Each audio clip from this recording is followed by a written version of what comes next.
Hello and welcome. Well, Easter is notorious for raising sugar content, leaving our children's bodies dealing with the side effects long after our celebrations have ended. Sugar rushes, headaches, mood swings are just some of the adverse after effects kids have from overindulging chocolate, eggs, and treats. And let's face it, that's not fun for anyone. Now, we've all experienced the highs and lows, the tears and the tantrums that is a byproduct of too much chocolate in a short period of time.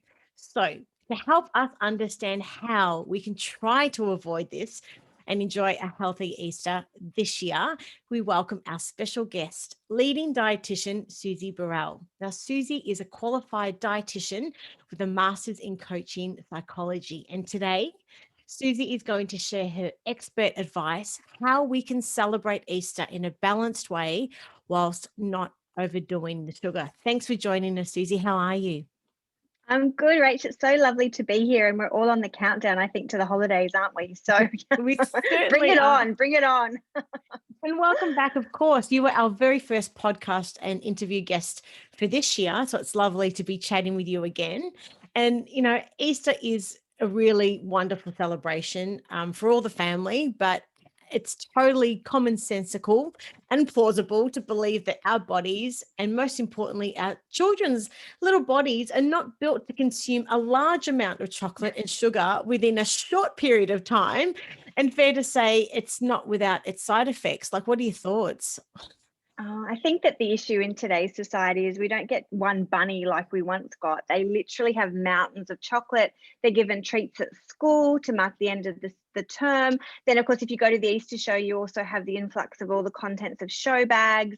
There's family celebrations. So there's desserts and treats and pancakes and hot cross buns. So it's just way too much in a short period of time. And specifically when it comes to chocolate, the issue is that, yes, it's extremely high in sugar.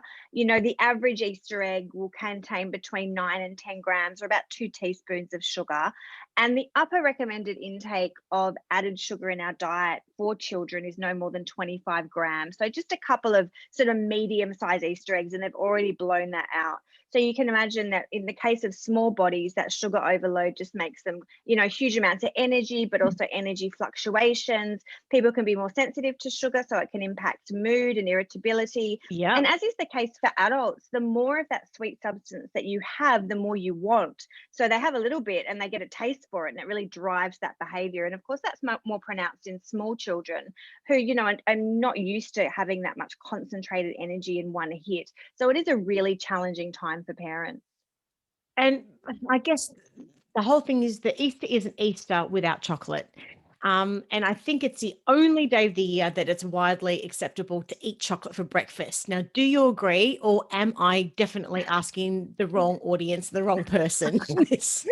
No, absolutely not. As I'm a parent, I'm a very practical dietitian. I'm not saying don't eat chocolate. What I'm saying is look at it as a one-off day and try and limit Easter to Easter itself. And if you can, try not to over purchase to ridiculous amounts. Buy eggs that are the right size for the child. The smaller the child, the smaller the eggs. They don't need multiple Yes. serves of it. Perhaps complement what you're giving them with a toy or a book, pajamas, something to go with it. And then keep in mind that if it's in the house, everyone will eat it. So try and limit the amount that is in that house on that one day. Let everyone enjoy it. Because the other issue, of course, Rach, is if you over-regulate it, it tends to work in reverse. If the kids feel deprived, that's when they tend to be more obsessed with it and want it more and are Yeah. seeking it out. And these are the kids who aren't allowed sweet treats, and they go to the birthday parties and don't leave the lolly table. So in an ideal situation, you want kids to be able to regulate their own intake to a certain amount. So for example, if you have an Easter egg hunt at your home and you give the kids their bucket, encourage them to regulate and say, how many can you have? Some now, let's put it away. And so they feel like empowered to drive that. Whereas if as a parent you come in and say, you can't have it, I'm putting it away, that's when they're more likely to be climbing the walls of the cupboards to steal it when you're not looking. So I would really encourage parents to involve children in that process, because if they have that involvement, they're actually less likely to overconsume it themselves, because Yes. naturally their bodies will get to a stage where they're like, oh, I've had enough. It's when they feel deprived that we tend to have more problems. Yes, definitely. So is the key about finding balance then, do you think? 100%. So on that Easter day, for example, make sure they're having their nutritious breakfast, as well as their eggs. So they might have one or two eggs with their breakfast, but you're still filling them on some nutritious food. If you can and you've got time, you can make some healthier versions of treats. I just saw online actually, and I'm going to look for these today. I saw these amazing Easter molds, and what people had done was filled them with 100% peanut butter. And I'm an ambassador for Mavers, which is at 100% no added sugar peanut butter. So you could do it with that. So they put it in and then they coated the top with a dark chocolate, and you could do it with milk or white chocolate. So it created like this Easter treat that was like a chocolate, but it was like a frozen peanut butter chocolate. So you're still getting the hit and you're still getting the fun aspect. And if kids were involved in making that, I guarantee they would love it. But it's also got some nutrition going into it, because of course the issue with Easter eggs or the contents of Easter show bags is there's not a lot of nutrition going in with it. So if you can kind of healthify it a little bit too, that is another strategy to get some decent nutrients into them when they are also having quite a lot of sugar. So if the destination is a healthier Easter, then I guess we need to head in the right direction to achieve it and to be able to have that lens and that understanding of finding that balance, as you just said. It's not just a blowout for that 4-day weekend, long weekend. It's about sort of understanding, okay, let's sort of have some balance here. So that being said, it's I guess we are to mix treats with healthy alternatives. That's what you're saying. Is that right? I'm saying don't over purchase for a start, because as adults, we're very guilty of expecting kids not to eat the foods we're buying. Yeah. So if your house is packed full of chocolate and then you're expecting the kids not to eat it, that's really unfair. Yeah. So, don't overbuy, or if there is a lot, just quietly put it away, because then you have a little bit of control over rationing it. Another trick that I love to do when you've got a lot in the house is to melt some of it down and do like a fondue with some fruit. So this is another great trick. If there's quite a lot of chocolate in the home, and particularly if you're entertaining, and kids love to do this, Yeah. melt it down, cut up some beautiful fresh fruit. You could even mix something like a peanut butter in through the chocolate to give it more nutrition and more protein.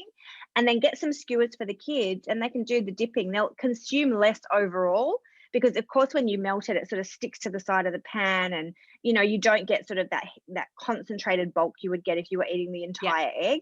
Good And so idea. that's another strategy. I'm a bit naughty. I tend to re-gift a little bit. Not everyone agrees with that strategy, but the biggest thing for nutrition in general is if it's there in the home, you will eat it. So if the goal is to reduce amounts, it's about getting rid of it quickly, within reason, and obviously letting the kids still indulge and have a treat.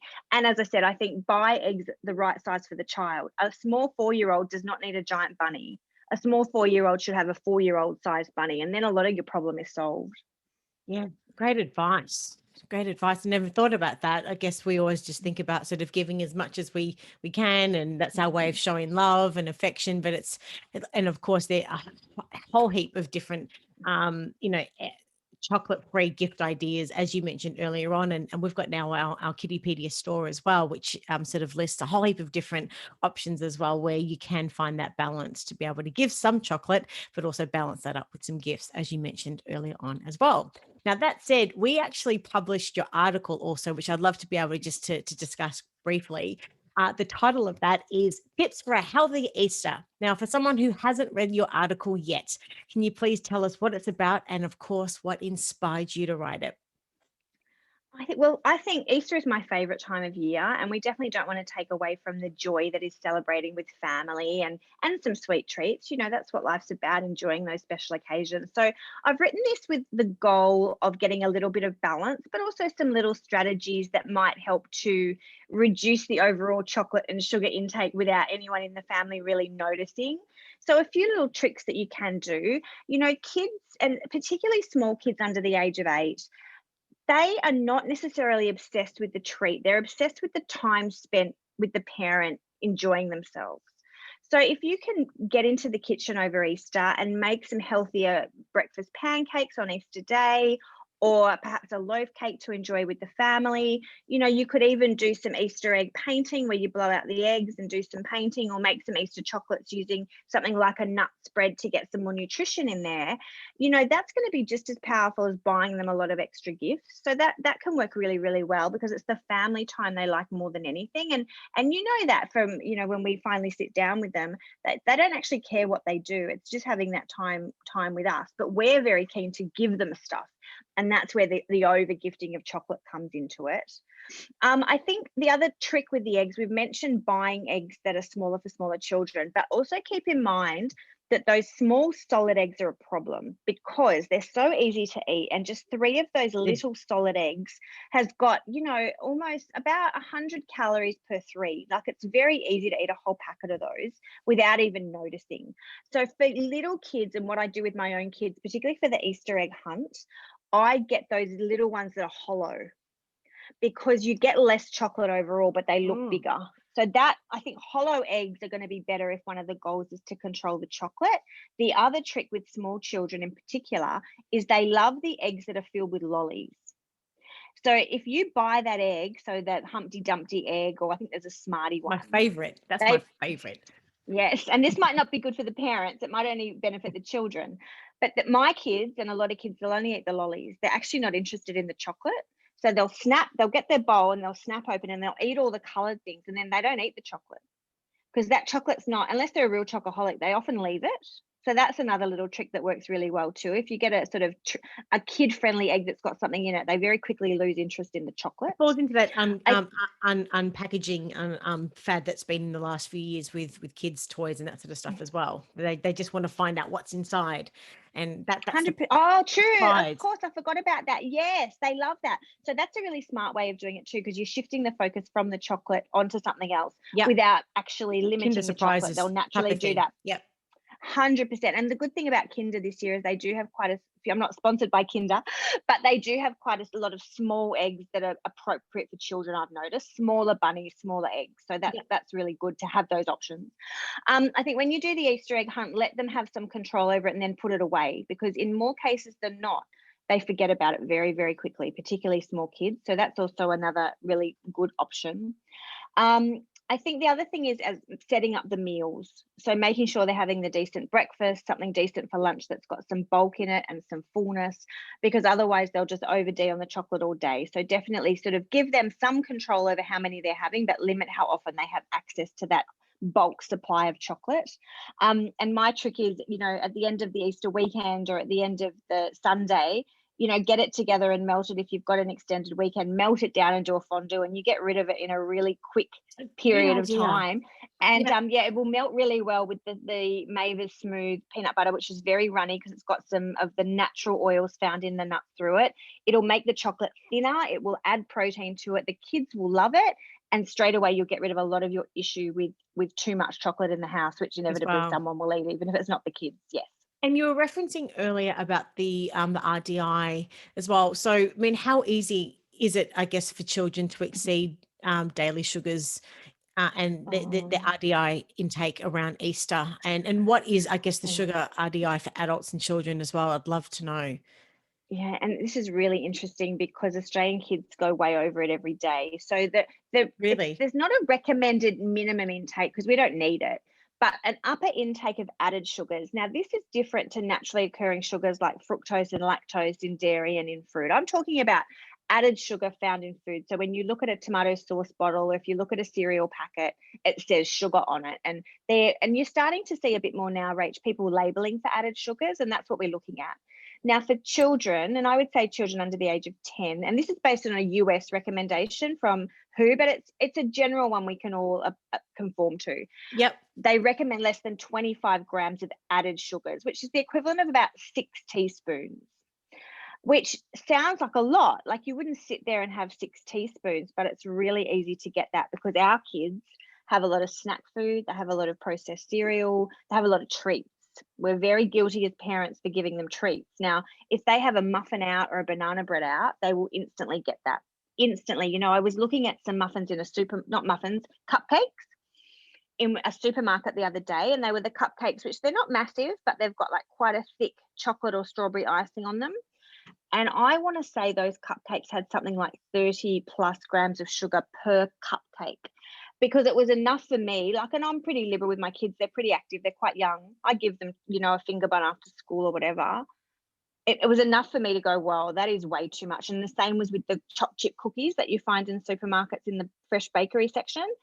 they've got like 25, 30 grams of sugars, and that's Oh not my natural. gosh. This is added.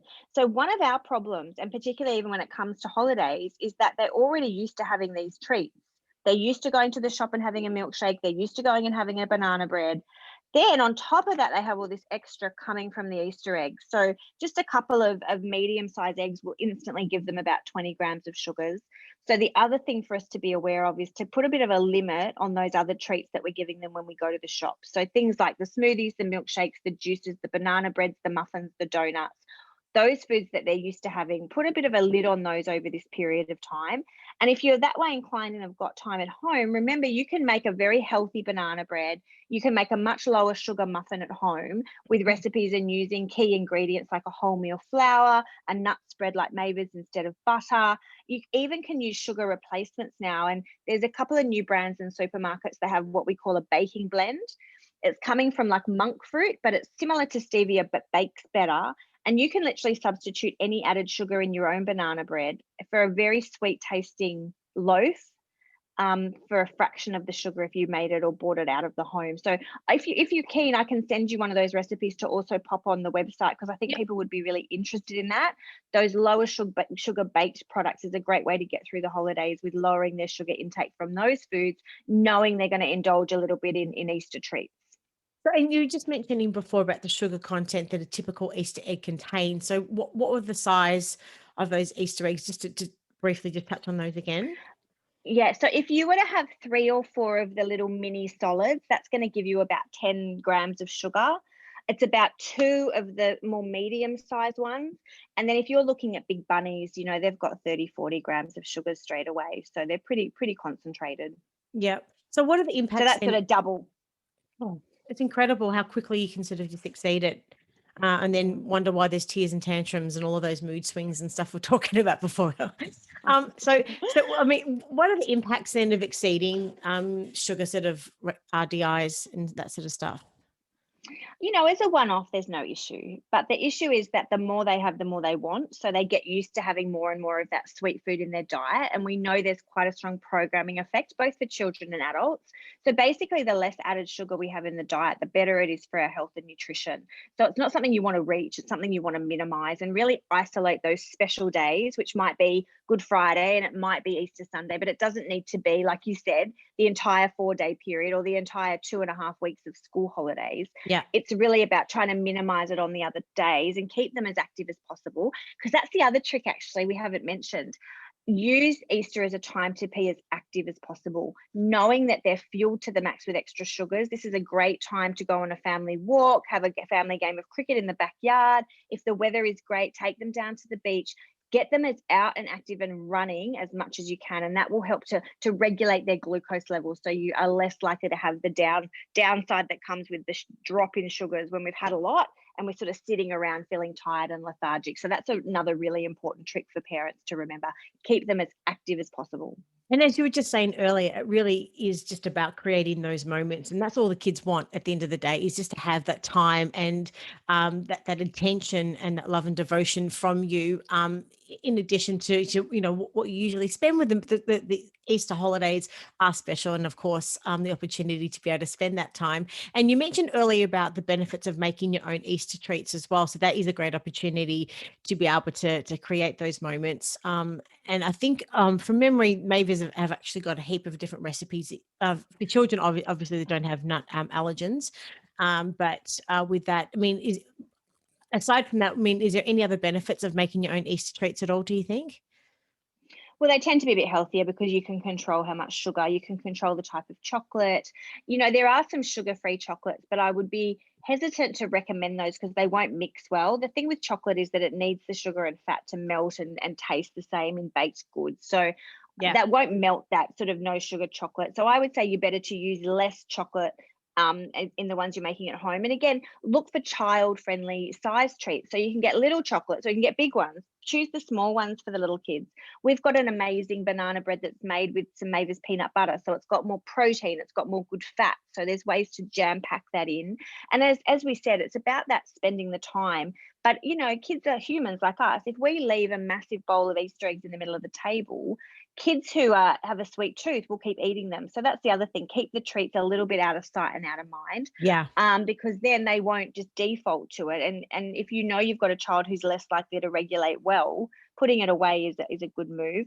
And then I think it's probably quite timely to talk about the Easter show, because there's various shows around, and that is a problem for two reasons. One, there tends to be a huge number of packed full show bags full of huge amounts of chocolate and lollies.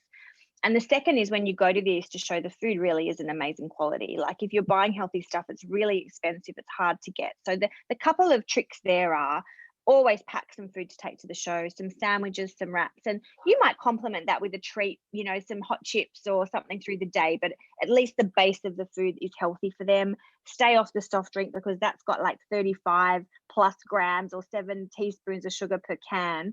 So lemonade, lemon drink, orange drink, keep well away for kids. It's really not appropriate. And then just put a limit on the food show bags. So, you might say 1 or 2 for older kids, and then allow them to choose one of the things in the show bag each day, rather than again giving them free rein. Or you might give them free rein for a day, but then take control. But limiting the total number of food show bags will go a long way in, again, regulating the amount that they're exposed to. Great advice.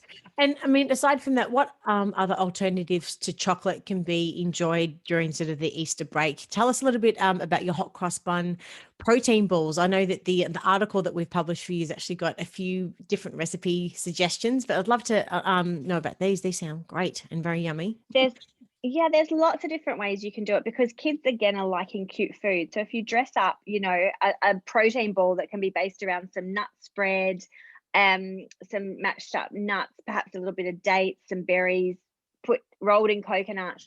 If you put some rabbit ears and things on them, the kids will be just as happy. So it's about making them a little bit cute. We've got some great little hot cross buns. We've got some loaves in there for Easter treats. As I said, you can do the peanut butter and melt it with some chocolate and make either a ball that you put in the freezer or make individual chocolates. And on the Mavers website, they have got tons and tons of sweet but healthier versions of treats that you can easily convert into Easter treats.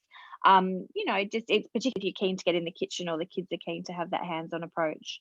Yeah, and if you can't do Easter without chocolate, I understand that dark chocolate can serve as a healthier option as well. Is that right? It's a little bit healthier. It's got more antioxidants, but it's not overly lower in sugar or fat. So that's important to know. It does contain more caffeine, and I think people don't talk very much about that. So milk chocolate's got a bit more sugar, and it's naturally sweeter, so it's harder to stop eating. So people tend to regulate themselves better with dark chocolate, yes. But it does have a bit more caffeine, and I think that's potentially an issue for small children. So just be mindful of that. If you have, a few squares of dark chocolate before you go to bed and notice you sort of can't sleep, it could be the caffeine it contains. But admittedly, if I was sort of melting down the chocolate as we talked about, I probably would mix a bit of dark with it. So that's another way of doing it. You can blend them so it's not as rich for smaller kids, but then you're getting a bit more antioxidants and more of a bitter taste that's harder to overeat.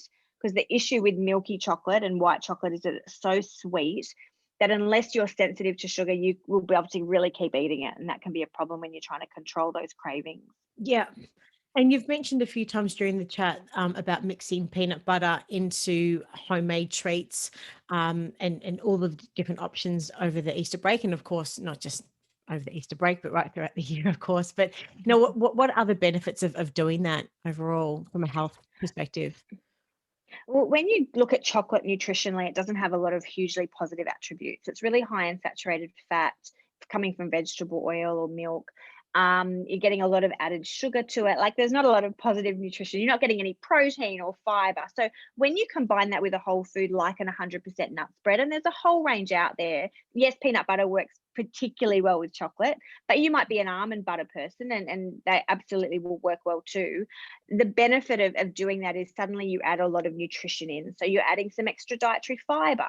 You're adding the good fats, not just the processed fats found in chocolate or commercial chocolate.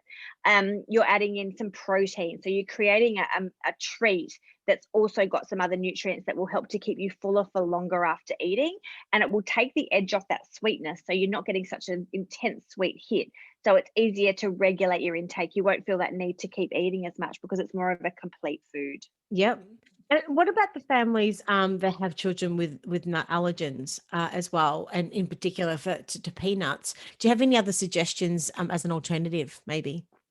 There are actually a couple now of spreads that aren't nut based. Now, I haven't cooked with them myself, so I can't say whether they'll melt down as well, but it is worth seeking out in the supermarket. There's one called not so nuts or something like that. So there are a couple of Not so options. nutsy, I think. Yeah. Uh, yeah, out there. And like we said, it's not about avoiding completely. It's about consuming in a controlled amount. Yeah. So yeah, it's going to be a little bit more tricky. I'm just trying to think off the top of my head what might give you that same consistency. Um, Probably not in a melted variety, but the only thing I can think of is that you can use sometimes avocado, or even you can use like banana or frozen fruit to create almost like a healthier ice cream. So you could get like banana, and you could do it like dip it in some melted chocolate and then freeze it, and then it's like a banana ice cream. That would work quite well. Yeah. Or with the avocado, you can do like an avocado mousse using the chocolate as well. So there's a couple of little tricks for those people who do have nut issues, 100%. But it's probably safe to say if they've got severe nut allergy, they're probably not having a lot of commercial chocolate anyway, because it's hard to get a nut-free chocolate that's certified. So Yeah. they'll be also probably aware of some of the better chocolates to have to make sure they're safe for any allergies in the household. Well, this has been a really helpful and fun chat today. I guess if you were to summarize, I guess any of your key messages for anyone watching and listening, what would they be? I think just enjoy Easter and the treats, but buy age appropriate treats and don't overbuy, because everyone will eat it. So one egg, one bunny, maybe one Easter egg hunt. Enjoy Easter for the day that it is, and then clear out the house of those treats. Involve the kids where you can, involve them in regulating their treats if they've got them, or do some healthier Easter baking or cooking at home to get them involved. And probably the third and most important is actually keep them as active as possible. Yeah. Because if they're out running, not only are they not in the house, so they're less likely to be overeating, but they're going to burn off some of that sugar that inevitably they're going to have, because it is Easter and allowed to be celebrated. And if Easter, Rach, was one day, we'd have no issue. But Easter becomes a 4-day event of eating, then often the school holidays as well. And that's when we run into trouble. So it's just putting a cap on the actual celebration and the overeating of chocolate, and limiting that just to the one day. Yes. Great advice. Thank you again for your time today, Susie. It's great to catch up. And we'll have It's all of always so nice to chat. Yes. and we'll have all of those links in the show notes, and look forward to another chat in the not too distant future. But in the meantime, happy Easter, and have a great sort of 4 days, and of course, enjoy the school holidays too. Take care. Thank you. And you, Rach. Bye-bye. Bye.